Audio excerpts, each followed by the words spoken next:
Snapchat, Clubhouse, Pinterest, LinkedIn, Instagram. There are more and more social media channels out there now than ever before.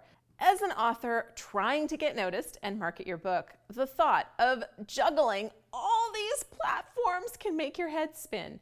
Don't worry, if you're looking for some tips on how to score success on social media as an author, then this video is absolutely for you. Hey there, I'm Julie the Book Broad of Book Launchers, your professional self-publishing services team. Social media, when done right, can do awesome things for an author's career, not to mention assist their book sales.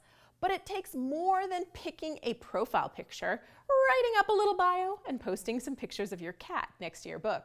Although cats and books do go well together. I mean, just look at this. But there's a lot more to social media than just that. Here's some tips to help you get rolling. Tip number 1, you don't need to be on every social media platform. And if you are, you're probably stretching yourself way too thin and your content too thin too.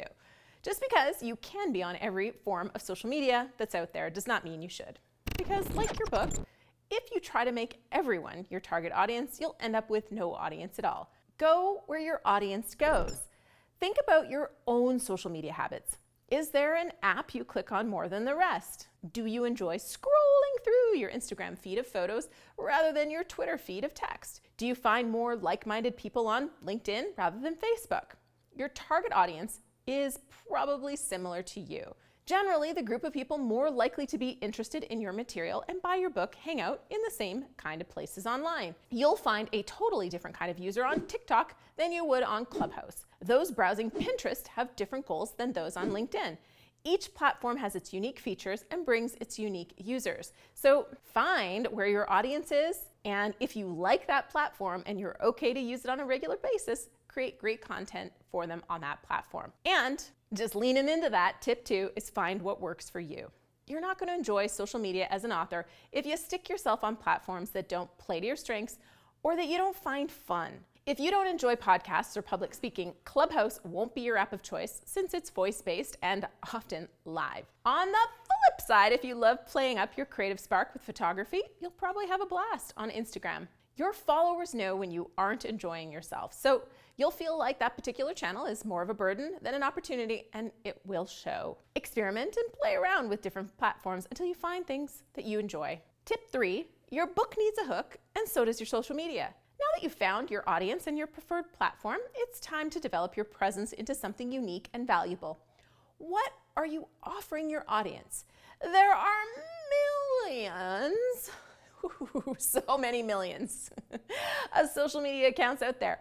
In the book and author community, standing out among the rest and offering genuine value to your followers is a solid way to build an organic following of supporters.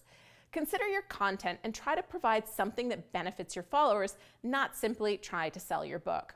Follow the 80-20 rule. 80% of your content would be audience-centric and 20% might be brand-centric. Audience-centric content gives value in the form of content that shows appreciation, amuses, or educates. That means tips, quotes, steps, excerpts from your book, high-value content. Brand-centric content, on the other hand, is that asks for a sale, a subscription, a donation, a review, anything that is focused on your brand. When you've provided content that's valuable to your audience, they're more receptive to a request like, buy my book, schedule a consultation, write a review. Tip 4, oh wait, did you hear that part?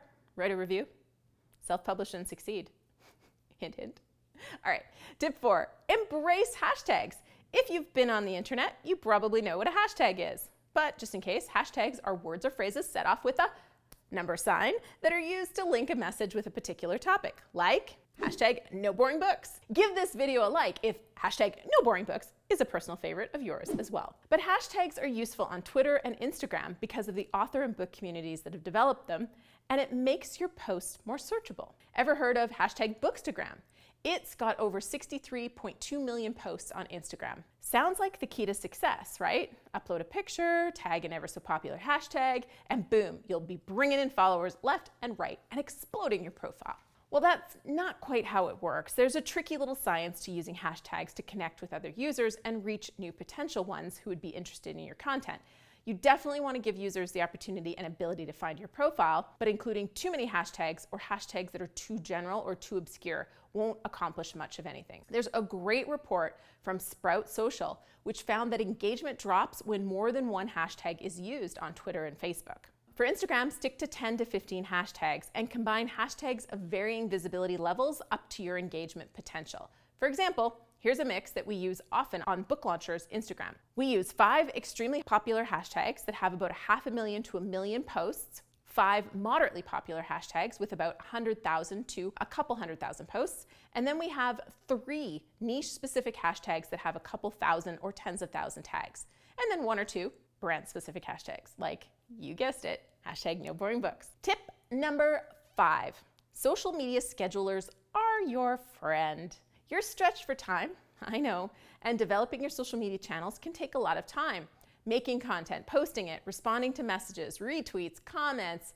If you spend your whole day doing that, well, when will you ever have time to write or market your book? Luckily, there's plenty of tools and schedulers out there to simplify a lot of the process. You can create a whole bunch of content in a batch, plug it into a program like Hootsuite or Agora Pulse, which aggregates to all your chosen social media channels. Then you can schedule those posts for the days you'd like them to appear in your followers' feeds. And then all you have to do is check back and reply to the engagement. And you can do that right there in the program instead of having to check each individual channel. Tip 6, be in it for the long haul because building up a following does take time and consistency. Sure, you can try to create content that blows up, goes viral, and catapults your social media channel to 1 million followers overnight, but that's not that realistic, and chances are you'll end up with a lot of followers that aren't actually there for you and your content. Just be patient. Success on social media takes a long time, and if you try to rush it, your efforts will probably backfire. So just focus on creating a strong, engaged community with consistent, valuable content and really truly care about the people that you're connecting with. Oh, and by the way, if you want people to comment on your posts, I recommend you heading on over to their pages and comment on theirs too. Not just retweets, but actual comments, because everyone likes to have a friend that comments on their posts. Tip number 7, remember what lies at the heart of all social media, no matter the platform. It's community and connection, not promotion. If the only reason you're on social media is to promote your book, you're better off not on social media. The most special part of social media is the opportunity for that community and true connection. I mean, look at this little YouTube channel of ours. We get together for live streams every 2 weeks. We share strategies in the comments section. We answer each other's questions. This isn't just me blabbering into the camera to all of you watching. We've built a place for authors to come together and succeed together. And that's the type of goal you should aim for with your social media channel.